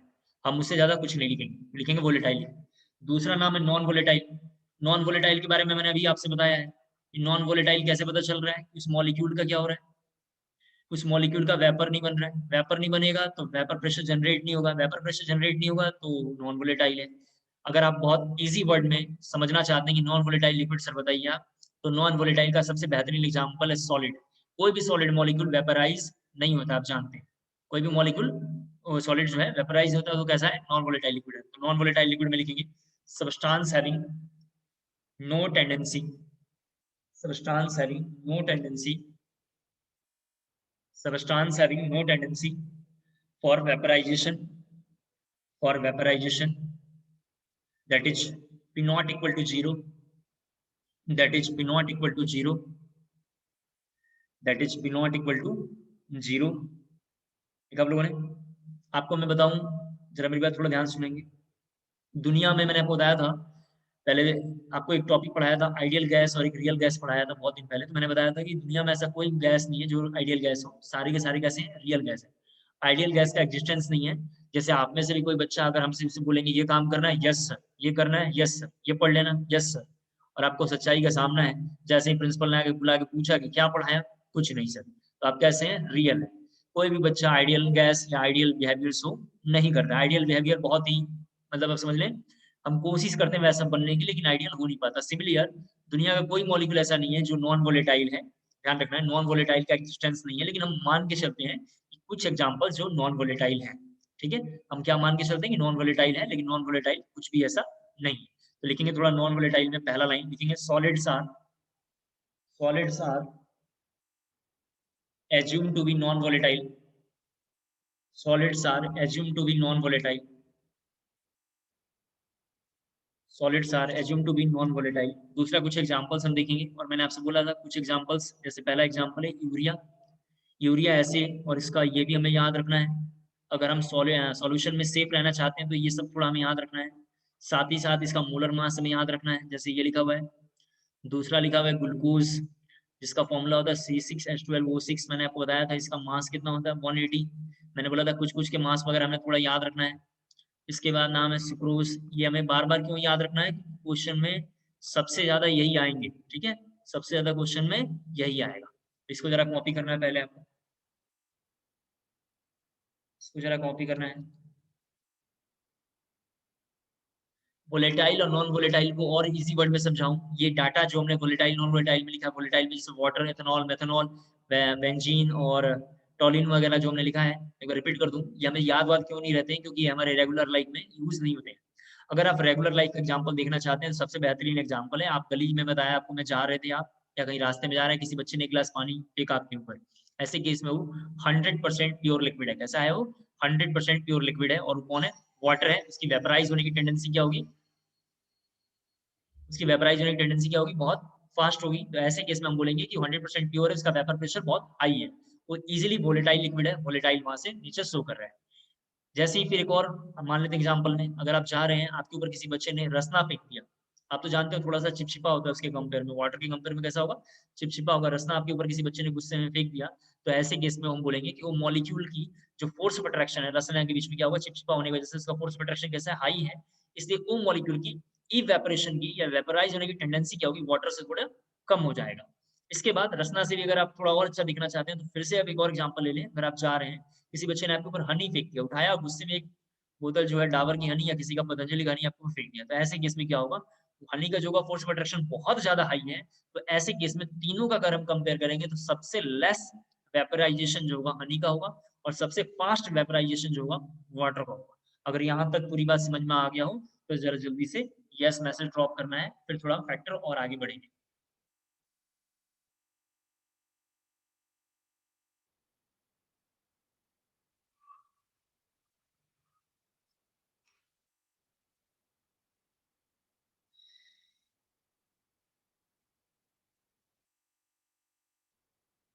ठीक है, लिखेंगे सेकंड फैक्टर में। सेकंड हमारा फैक्टर है टेम्परेचर। आपको जहां समझ में नहीं है आप मुझे मैसेज ड्रॉप कर दीजिए, मैं बार बार घुमा घुमा के 10-12 एग्जांपल बोलूंगा, क्योंकि बच्चे समझ पाए। पिछले साल जब मैं यहाँ CIS में पढ़ाने आया था, तो जो बैच मेरे को मिला था, उस बैच में मैंने ऑर्गेनिक इनऑर्गेनिक पूरा डिटेल में पढ़ाया था। जब फिजिकल का टाइम आया तो उन लोग असिस्टेंट नहीं किए थे, वो लोगों ने केमिकल इक्विलिब्रियम, मोल कांसेप्ट 2 पिछले साल पता नहीं कैसे पढ़ा था, तो मैंने इनको पढ़ाया लेकिन उनको समझ में नहीं आया। तो बच्चे बोले कि सर पढ़ाया आपने लेकिन समझ में नहीं आया। तो उनका रीजन यही था कि सर पीछे का बैकग्राउंड नहीं था। मैंने जानबूझ के 1-2 क्लासों में बैकग्राउंड को रख लिया था। टेम्परेचर में लिखेंगे on increasing temperature, on increasing temperature, Ke kinetic energy of the molecule, Ke kinetic energy of molecule increases, kinetic energy of molecule increases due to which attraction, due to which attraction between molecule, between molecule, between molecule decreases, decreases, and Vp, and Vp bracket में लिखना P not, केवल लिखना P not, बार बार याद रखने के लिए बोल रहा हूँ, लिखना है P नॉट ब्रैकेट क्लोज करके लिखना इंक्रीजेस, ब्रैकेट में लिखना P नॉट ब्रैकेट क्लोज करके लिखना इंक्रीजेस। इसका मतलब हुआ कि टेम्परेचर बढ़ेगा, वेपर प्रेशर बढ़ेगा। ये लाइन जरा वहां कॉपी कर लेना है, ये लाइन जरा वहां कॉपी करना है। इसके बाद हम हेडिंग लिखेंगे, थोड़ा काफी इंपॉर्टेंट है, लिखेंगे variation of vapour pressure with temperature. ये थोड़ा हेडिंग देखना एक बार, variation of vapour pressure with temperature, variation of vapour pressure with temperature. जरा प्लीज यहाँ थोड़ा एक बार स्क्रीन पे देखेंगे, क्योंकि ये टॉपिक हमारे एनसीईआरटी में नहीं है और किसी बुक्स में लिखा हुआ नहीं है। ये थोड़ा मैंने एक फॉरेन ऑथर की बुक से उठाया है, क्योंकि इससे जेई में 2 बार क्वेश्चन आ रखा है। तो इसको जरा हम देखेंगे और काफी इंपॉर्टेंट है, इसको देखना पड़ेगा, कोई ऑप्शन हमारे पास नहीं है। जब आपने अभी तक 11-12 अगर मेरे साथ क्लासेस करी होगी तो आपने देखा होगा बहुत सारे टॉपिक मैंने आउट ऑफ सिलेबस जाके करवाया है, जिसको अगर हम नहीं करेंगे, अगर आप समझ रहे होंगे क्यों करवाया आपने, वो नहीं करेंगे तो पास्ट ईयर के क्वेश्चन नहीं होंगे, हमें पढ़ना ही पड़ेगा। तो ये भी थोड़ा हमें ध्यान रखना पड़ेगा। जिसमें एक नाम है यहाँ पे लिखा हुआ है, जरा देखो क्लासियस, जरा आपको भी थोड़ा ये नाम लिखना है, क्या लिखा हुआ है क्लासियस, CLAUSIUS क्लासियस, क्लैप्रियन लिखा हुआ है यहाँ, क्लैप्रियन, क्लैप्रियन इस तरीके से लिखा हुआ है, कई बुक्स में क्लैप्रियन इस तरीके से लिखा हुआ, ये ही बात है, क्लैप्रियन एक्सपेरिमेंट, क्लासियस क्लैप्रियन एक्सपेरिमेंट इसका नाम है। क्लासियस क्लैप्रियन एक्सपेरिमेंट एक डायरेक्ट फॉर्मूला है, जो हम भी डायरेक्ट फॉर्मूला लिखेंगे, कहाँ से आ रहा है, कहाँ से नहीं आ रहा है, डेरिवेशन क्या है, हमारे काम का नहीं है, तो हम उसे छोड़ देंगे फालतू। ये क्या है क्लासियस क्लैप्रियन फॉर्मूला, जरा देखो DLNVP यहाँ लिखा हुआ है। LNVP का मतलब है natural log of vapour pressure, LNVP का मतलब है natural log of vapour pressure divided by dt, T capital letter में लिखा हुआ है, यहाँ पे लिखा हुआ है delta H vaporisation, delta H vaporisation by RT का स्क्वायर। एक बार फिर से बोलता हूँ, ये फॉर्मूला प्रीवियस जेई एडवांस में और जेई मेंस में एक बार ये पूछा हुआ है, एक बार मेडिकल में क्वेश्चन आया हुआ है, क्लासियस क्लैप्रियन एक्सपेरिमेंट, इनमें से कौन सा फॉर्मूला है, तो हमें ये फॉर्मूला याद रखना है, कहाँ से आ रहा है डजंट मैटर, कोई फर्क नहीं पड़ता है। DLNVP लिखा हुआ है यहाँ पे, natural log of vapour pressure, T का मतलब टाइम है और आर का मतलब आपको पता होगा यूजीसी, यूजीसी का मतलब यूनिवर्सल ग्रांट कमीशन नहीं, यूजीसी का मतलब है यूनिवर्सल गैस कांस्टेंट, क्या नाम है यूनिवर्सल गैस कांस्टेंट, जिसकी कई वैल्यू है, R = 2, R = पॉइंट, आपको याद होगा 0.8 ऐसा लिखते थे, और 1/12 इस तरीके से हम मेंशन करके कई काम करते हैं, उसके बारे में जरा हम बात करेंगे। ठीक है, देखते हैं D = LNVP/dt = delta H VP by RT square, जो हमने सीधा सीधा ये लिखा है। जरा इसको थोड़ा लेके हम कुछ कैलकुलेशन करते हैं, जरा देखते हैं। अगर दोनों साइड में हम जो है इंटीग्रेशन अगर करा लें, जरा देखिए यहाँ इंटीग्रेशन करा लें, तो ये होगा DLNVP, जरा सभी बच्चे स्क्रीन पे देखें, equal to delta H vaporisation, थोड़ा यहाँ देखना है, डेल्टा एच वेपराइजेशन, जो थोड़ा delta H vaporisation divided by RT square, और DT को हम इधर शिफ्ट कर देते हैं, ये DT को हमने इधर शिफ्ट कर दिया है।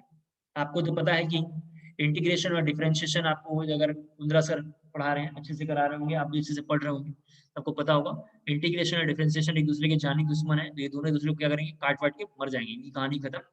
फिर अगर हम बात करेंगे इनका सॉल्व करने के लिए इनको आगे, तो ये होगा LNVP, जरा से देख लो, VP का मतलब वेपर प्रेशर है, ये माइनस डेल्टा एच होगा, डेल्टा एच बार बार वेपर प्रेशर है, लेकिन हम केवल डेल्टा एच लिखा करेंगे, डेल्टा एच जरा से देखो यहाँ पे, और यहाँ पे मैं R लिखूंगा, टेम्परेचर जरा देखो, इसको बिल्कुल हम हटा देंगे, और यहाँ पे इस तरीके से आके मैं कांस्टेंट लिखूंगा जिसका नाम x।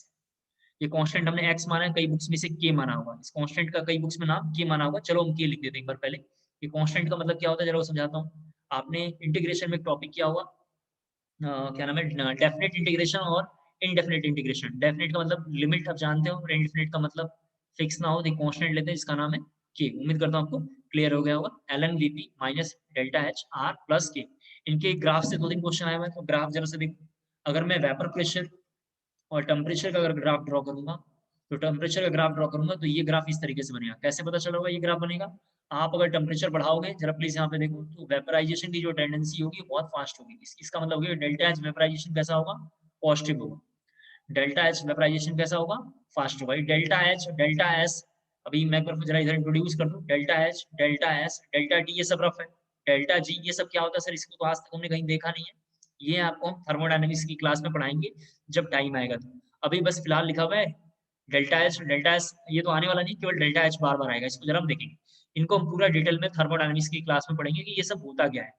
आपको मैं बताऊं, एनसीईआरटी वाले तो यार एक चैप्टर में ही सारी बातें लिख देते हैं, लेकिन हमें करने के लिए पहले थर्मोडायनेमिक्स करना पड़ेगा। उसमें first law of thermodynamics, second law of thermodynamics, third law करना पड़ेगा, उसका एप्लीकेशन करना पड़ेगा। फिर हम हेस लॉ, जिसका नाम है केमिकल थर्मोडायनेमिक्स, करेंगे। यानी केमिकल एनर्जेटिक्स उसका नाम है इंजीनियरिंग में, वो हम करेंगे तो हमें क्लियर हो पाएगा। अभी delta H, delta S, delta T, delta G, कुछ नाम होगा जो काम करेंगे। तो वीपी और टेम्परेचर के बीच में ये रिलेशन होगा। एक ग्राफ ये पूछा हुआ है एल एन वीपी, जरा देख लें आप। और 1/t, ये ग्राफ मैंने देखा है एलन के टेस्ट सीरीज में पूछता है। ये ग्राफ बेसिकली क्या है? ये ग्राफ है। अगर एलन वीपी को y मान लें, जरा देखो आप, और इसको अगर हम देखें तो माइनस डेल्टा एच वगैरह को हम इस तरीके से लिख सकते हैं, डेल्टा एच बाई आर। और यहाँ पे इसको हम k को x ले सकते हैं। तो इसका जो हम ग्राफ बनाएंगे वो ग्राफ इस तरीके से बनेगा। एलन वीपी 1/t का ग्राफ कैसा बनेगा? इस तरीके से कुछ बनेगा। उम्मीद करता हूँ आपको क्लियर हो पा रहा हूँ। अब जरा थोड़ा 2-3 लाइनें और देखना है। ये भी मैं आपको नॉलेज के लिए ऐसे ही पढ़ा रहा हूँ। अगर किसी बच्चे ने same gas two different temperature पे लिया, same gas two different temperature पे लिया, यानी temperature T equal to T1 है, जरा यहाँ देखना है। T इक्वल टू T1 है, तो vapour pressure equal to P1 है। तो ऐसे केस में एल एन वीपी था, तो एल एन P1 लिखूंगा यहाँ पे, equal to minus delta H R T. तो टेम्परेचर के लिए T1 लिखूंगा प्लस के लिखूंगा। इसको मान लेंगे इक्वेशन नंबर 1। जरा एक बार मेरी बात ध्यान से सुन ले। सेम गैस, एक ही गैस है, उस गैस का नाम कुछ भी हो सकता है। उस गैस को हमने टू डिफरेंट टेम्परेचर पे लिया। टेम्परेचर का नाम T है, वेपर प्रेशर का नाम P1 है। तो हमारे पास एक ही फॉर्मूला था, L N V one equal to minus delta H R T. तो हमने आर टी 1 ले लिया प्लस के लिख लिया। किसी बच्चे ने उसी टेम्परेचर में T2 ले लिया, तो वेपर प्रेशर जो होगा वो P2 जनरेट होगा। और ऐसे केस में L N P2 equal to, मैं बोलूंगा minus delta H R T two, R T two plus K, equation number 2 ले लेंगे। थोड़ा यहाँ ध्यान से देखना है, तभी आपको जो मैं मेन बात बताना चाहता हूँ समझ में आएगा। हालांकि ये इंपॉर्टेंट नहीं है, लेकिन मैं जो 2-3 लाइनें दिखाना चाहता हूँ आप समझ पाओ। अगर किसी बच्चे ने इक्वेशन 2-1 कर दिया, इक्वेशन 2-1 कर दिया, तो ऐसे केस में बोलूंगा L N P two minus L N P one, natural log of pressure 2 minus natural log of pressure 1। ये लिखा हुआ प्रेशर 1 है, ये लिखा हुआ प्रेशर 1 है, ये एल एन पी वन लिखा हुआ है, इक्वल टू, यहाँ पे लिखूंगा माइनस डेल्टा एच, जरा प्लीज यहाँ देखें, आर टी 1। और ये माइनस एक पहले से है और बीच में माइनस का साइन होगा, दो माइनस मिलके कैसा हो जाएंगे? प्लस। प्लस क्या होगा? डेल्टा एच, या आर टी टू है, सॉरी ये आर टी टू है, और यहाँ क्या होगा? R T 1। उम्मीद करता हूँ आपको क्लियर हो गया होगा। इसको जरा साथ साथ में लिखते रहना है। अगर किसी बच्चे ने L N P two by P one किया, जरा देख लें आप, तो क्या फॉर्मूला होगा? डेल्टा एच, यहाँ देखना है, बाई आर, और क्या होगा? 1/T1 माइनस 1 क्या होगा? T2 होगा। उम्मीद करता हूँ आपको क्लियर हो गया होगा। इसके बाद जब मैथमेटिक्स आपने थोड़ा मोड़ा अच्छे से किया होगा, तो आपको याद होगा natural log of X equal to होता है 2.303 लॉग एक्स। मैं एक बार फिर से बोल रहा हूँ, अब मैथमेटिक्स इस चैप्टर के बाद से आना शुरू हो जाएगा। सबसे ज्यादा मैथमेटिक्स का काम क्या केमिकल काइनेटिक्स में है, वहां तो इतना ज्यादा आएगा पूछो मत।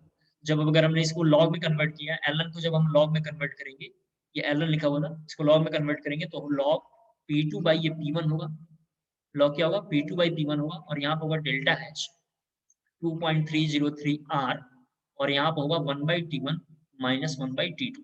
इसको जरा कॉपी करना है, और ये दो फॉर्मूले को जरा मैं बॉक्स में लिख दे रहा हूँ थोड़ा, और उसके बाद एक लाइन बोलूंगा, उसको ध्यान से सुनना है। ये दो फॉर्मूले को हम बॉक्स में लिख देते हैं जो काफी इंपॉर्टेंट है। इसके बाद अगर आपकी जिस रूम में बैठे हुए हैं पढ़ रहे हैं, अगर वहां पे केमिकल इक्विलिब्रियम की नोटबुक हो तो जरा जल्दी से केमिकल इक्विलिब्रियम की नोटबुक में देखेंगे फैक्ट उसका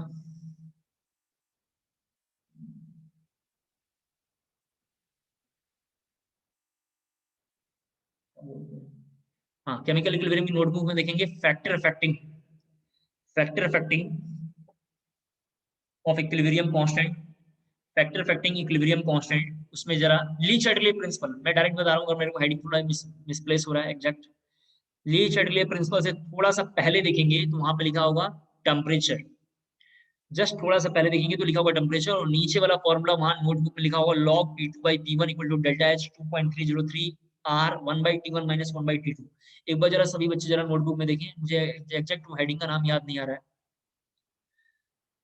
ली चैटरले प्रिंसिपल से एक दो पेज जरा मतलब पहले देखेंगे, एक दो पेज पहले देखेंगे आप तो आपको अच्छे से क्लियर हुआ। log P2 by P1 equal to delta H by 2.303 R 1 by T1 minus T2। अगर ये आपको मिल गया हो तो जरा यस मैसेज जल्दी से ड्रॉप करें। अगर ये मिल गया हो तो जरा जल्दी से यस मैसेज ड्रॉप करेंगे। ये जरा मिल गया हो जरा जल्दी से यस मैसेज ड्रॉप करेंगे। अब मैं आपको एक लाइन और बोलूंगा, जरा आप इसको पहले देख के एक बार जरा मुझे मैसेज ड्रॉप करेंगे तो मुझे एग्जैक्ट पता चलेगा। ठीक है, देख रहे हैं जब इतने दिन बाद हम बता रहे हैं कि मतलब कौन सी हेडिंग हम मिसप्लेस कर सकते हैं, तो आप भी मिसप्लेस कर सकते हैं, तो इसका मतलब है घर पे रोज पढ़ना चाहिए।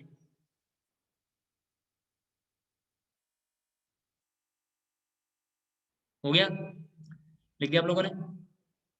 मैं ये समझाना चाह रहा हूँ कि जो डेरिवेशन वहां पे लिखा हुआ था वो डेरिवेशन क्या है, यहीं से गया होगा। मैंने जब वो टॉपिक वहां पढ़ाया था तो मैंने बच्चों को बोला था कि डेरिवेशन को जरा हम छोड़ देंगे और जब समय आएगा तो बताऊंगा। इसका समय आज आया था तो मैंने आपको बोला क्लास 11th की केमिकल इक्विलिब्रियम में देखने के लिए, तो आप देख लीजिएगा। जो बच्चे केवल बोर्ड की आपकी क्लास में तैयारी कर रहे हैं, इन टाइम पास टाइप की तैयारी में है, वो बच्चों को बिल्कुल इससे टेंशन नहीं लेना है कि कहाँ से आया। क्लासियस क्लैपियन एक्सपेरिमेंट मैंने आपको बताया है कि आपके सिलेबस में नहीं है, मतलब बोर्ड के सिलेबस में नहीं है, जेई में सिलेबस में है और नीट के सिलेबस में, इसलिए इसको हम कर रहे हैं। तो मैंने आपको इंट्रोड्यूस करके समझा दिया है। तो आप एक्सपेरिमेंट जो होगा वहां पे हमने लिखा था टेम्परेचर का वैल्यू इक्विलिब्रियम में, वो यहीं से गया होगा, जिसको हमने डेरिवेशन यहाँ पे देख लिया है। कमिंग क्लास में हम बबल पॉइंट और डी पॉइंट देखेंगे। तो आप सबसे रिक्वेस्ट है घर पे गैसेस स्टेट में लिक्विफिकेशन प्रेशर यानी रियल गैसेस के आगे के सारे कंटेंट अच्छे से पढ़ लीजिएगा। अगर रियल गैसेस के आगे के कंटेंट अगर अच्छे से पढ़े रहेंगे, van der Waals constant that is a small a letter में लिखा हुआ था, स्मॉल पी लेटर में लिखा हुआ था, अगर वो कांस्टेंट आपको याद होगा, लिक्विफिकेशन प्रेशर याद होगा, बॉयल्स टेम्परेचर याद होगा, अगर आपको बॉयल्स लॉ याद होगा, चार्ल्स लॉ अगर याद होगा, तो ये सारे इस चैप्टर में बार बार आएंगे। अगर उनको लेके कोई इस चैप्टर को नहीं पढ़ा रहा है आपको, या कहीं अगर आप पढ़ रहे हैं उसको नहीं पढ़ा रहा, तो आपको बेवकूफ बना रहा है, टाइम पास कर रहा है और एनसीईआरटी याद करवा रहा है, और कुछ भी नहीं है। तो कमिंग क्लास में हम इसमें काम करेंगे। प्रॉब्लम एक्चुअली क्या है कि पंजाब में, मतलब हमारे 10वां में जहाँ मैं पढ़ा रहा हूँ, मैं देखा है बच्चों को पढ़ाओ इतना, तो मान लेते इतना, बच्चे पढ़ते इतने हैं, सीखते इतने हैं, लिखते इतने हैं, नंबर पाते इतना है। तो कहानी में ट्विस्ट यही है कि खूब पढ़ाओ और बच्चों का ध्यान बिल्कुल नहीं रहता है। तो आप इसको जरा अच्छे से तैयार करेंगे। कल की क्लास में हम लोग थोड़ा एक बार बॉयल्स लॉ पे दो न्यूमेरिकल करेंगे वेपर प्रेशर का, फिर हम बबल पॉइंट और ड्यू पॉइंट पे काम करेंगे। आज के लिए इतना बहुत, thank you, thank you so much.